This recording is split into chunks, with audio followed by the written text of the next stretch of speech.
అండి good evening mini vlog అయితే share చేస్తున్నా. ఈరోజు అయితే నేను నైట్ కోసం కర్రీ ఆఫ్టర్నూనే ప్రిపేర్ చేశాను. ఏం కర్రీ చూసేయండి, మసాలా వంకాయ కర్రీ చేస్తున్నా. నేనైతే ఒక్కొక్కసారి ఒక్కొక్క రకంగా చేస్తాను అనమాట. మొత్తానికి మసాలా వంకాయ కర్రీ అయితే చాలా బాగా చేస్తాను. ఈసారి కొంచెం వంకాయలు అందులో 2-3 బాగాలేకుండా ఉంటాయేమని చెప్పి ఒక ఆలు కూడా వేసాను. కొంచెం అవి మంచిగా మసాలా వంకాయ ఇలా కట్ చేసుకొని కొంచెం ఉప్పు పసుపు వేసి ఆయిల్లో కొంచెం పోపు దినుసులు పచ్చిమిర్చి ఇవన్నీ వేసి మగ్గనిస్తున్నాను.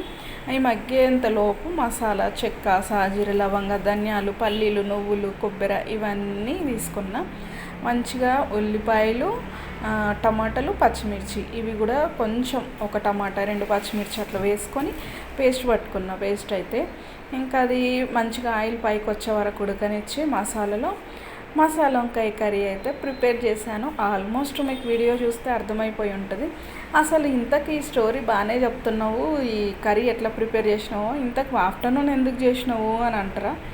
ఈరోజు మా పాపకైతే ఇంట్లో ఫుల్ బోర్ కొడుతుందంట. అసలే స్కూల్కి వర్షం పడుతుందని హాలిడేస్ మీద హాలిడేస్ ఇస్తూ ఉన్నారు కదా, అందుకోసం ఇంకా మేమైతే స్టోర్ కన్నా వెళ్దామని చెప్పి నేను మా పాప బయలుదేరినాము. ఇంక ఇద్దరం బయలుదేరి ఇంకా స్టోర్కి అయితే వచ్చేసినాం అనమాట. పాప మామకి ఈడ కూడా బోరే కొడుతుందంట. మమ్మీ ఈడ కూడా బోర్ కొడుతుంది, స్కూల్కి పోతేనే బాగుంటుంది అని అంటుంది. స్కూల్ని మిస్ అవుతుందంట. ఇంకా మండే నుండి స్కూల్ స్టార్ట్ అనుకుంటా. వర్షము